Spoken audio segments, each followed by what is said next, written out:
What's up, you guys? It's Natalie. It's Hot Shot Adventures and Phobi. She's hanging out. She's still hanging out. She's doing good. So we dropped off the boat this morning, the first boat, the one that I picked up in Oklahoma. Dropped it off this morning. It was perfect. They gave me a check. It was wonderful. And then we kind of had some errands to do here in LA anyways. I stopped at the California DMV. I thought I was done with the California DMV, you guys. I'm not. I paid off the white truck, and the stupid lender released my title to the state of California. And so I went to the DMV. I spent 2.5 hours there in Hawthorne DMV, and now they wouldn't release it to me, so I got to go do all this other bunch of shit in order to get the title. But they said I don't have to come back here, so at least, you know, maybe I don't have to come back here. So that I did that. We, you know, got the nails done, stopped at Home Depot, stopped at AutoZone, had to grab some stuff for the next trip. And now, you guys, we got about a 7-hour drive. We're heading to Lake Havasu, so about 300-mile deadhead. I am heading to Lake Havasu to pick up another boat for a direct customer. His boat in Havasu is the whole reason why I started this trip in the first place. So I'm looking forward to that. I'm picking up that boat tomorrow morning, and then it'll be a quick trip just going into Utah. I could see the appeal to this. Like I've told you guys, you know, I can kind of see the appeal to this. Really easy. I got phenomenal MPG, you guys. Wonderful. I think I averaged over 13 miles to the gallon with that little tiny boat that I brought out here from Oklahoma. So really nice, right? Super easy. I could pull in anywhere. I fueled wherever it was cheapest, not at the truck stop. You know, I fueled. It was very nice. It was very nice. Didn't have to worry about parking for anything. Now, the next boat that I'm picking up is well serviced and well maintained, but I'm hoping that the next RV that I pick up is also in the same condition. It's a newer one, so hopefully I don't have the issues with that crazy RV lady, right? Hopefully I don't have those issues. And then the boat that I dropped off this morning was a 2022, so it was new. It had good tires. You know, it needed air. They needed air in the tires, but that's it. So that all worked out, and I'm hoping that I'll just keep that ball rolling and not have to swap tires on the side of the road or do any crazy stuff. So we'll see what kind of MPG I get on the next boat. The next one's a lot bigger. I've kind of driven around a bunch today, but that's my average, 13.4 miles to the gallon. Disregard the total miles on that, because that's not accurate. I've been running around a bunch today, but anyway, about maybe 100 miles less than that. But yeah, so 13.4 miles to the gallon. So like I said, me and the kid, we're gonna go to Havasu and find a spot to shut it down for the evening. I'm really behind on invoicing. I'm behind on a lot of stuff, so I need to get caught up on my paperwork. We stopped and grabbed Starbucks, you guys. I'm starving, and Phobi gets her very first pup cup. She learned how to climb stairs yesterday. She getting pup cups. Now she's all grown up. Oh, it's so cute, Phobi. You like it? Look at how dainty. You little dainty thing. Here. Squeeze it. There you go, buddy. Pup cup for breakfast. Here we go. We're just a few miles from picking up the second boat. Uh-oh, buddy. You're making a mess here. Thank you. Picking up the second boat, you guys. So I'm just gonna grab got a little croissant and some coffee. I have a terrible headache. I had a terrible headache since yesterday. And I was talking to Jesse, and Jesse was like, maybe you didn't drink some caffeine. And I'm like, shit, you're right. So I didn't drink any coffee yesterday, and that was probably the root of the problem. So I'm making up for it with this Trenta right here. And I don't know. I guess not super thrilled with the pup cup. She's kind of like, whatever. Here, you want some more? This puppy has turned into the best road dog. Better than her mom, better than her dad.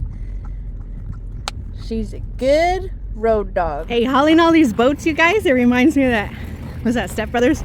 Boats and hoes, boats and hoes. That one song, you guys. Okay, I got the boats. Now I need my hose. What's up? I mean, Jesus. Oh, you know what? I love Lake Havasu, you guys. I freaking like it out here. There's all the cool toys, all the fun stuff. You got, you know, desert, you got off-roading. Oh man, of course you got the river, you know. Everybody's, you know, pretty much half naked the majority of the year, which is fine with me. That's cool, right? I don't mind seeing shirtless men often, you know. I just do not mind that. Come on, boy, but I wish I could stay. I wish this was my boat and I could just stay a week at the river and just hang out and, you know, fuck around and have fun and not worry about work or money or scheduling or people or priorities or responsibilities. Just me and the dog, you know, in a boat, and maybe a couple half-naked guys. Hey, that'll work. But alas, I must work. So I guess we're going to Utah to just drop this off instead. Good morning, good morning, good morning. We are almost to Salt Lake City. It's the next day. We picked up the boat yesterday, dropping it off this morning. The boat feels real good, you know. I mean, it felt good behind the truck. No issues, new tires. Gotta love this customer. They prepared, you know, their equipment for the move appropriately, and so I really appreciate that. No issues. It's been an easy drive. Let me tell you what my MPG is at, you guys. So I've been averaging 12 miles to the gallon, 12.1 miles to the gallon with this dual axle, you know, boat's about 6,000 pounds, just under, whatever. So it's been pretty good. You guys, we got screwed. Me and the baby got screwed last night. We were getting really close, you know, to the delivery, but I knew I didn't want to push it all the way there. So we stopped about 100 miles before the delivery. And we stopped at this hotel. Of course, you know, it's always, you know, foreigner, sorry, but that's the only people I ever see working the counter.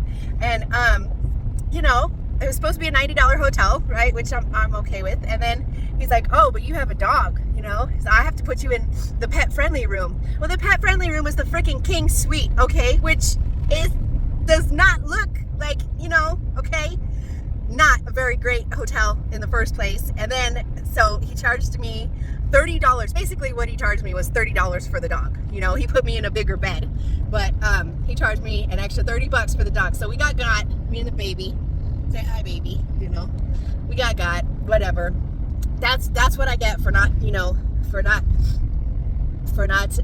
sticking to the stupid Motel 6s, but whatever.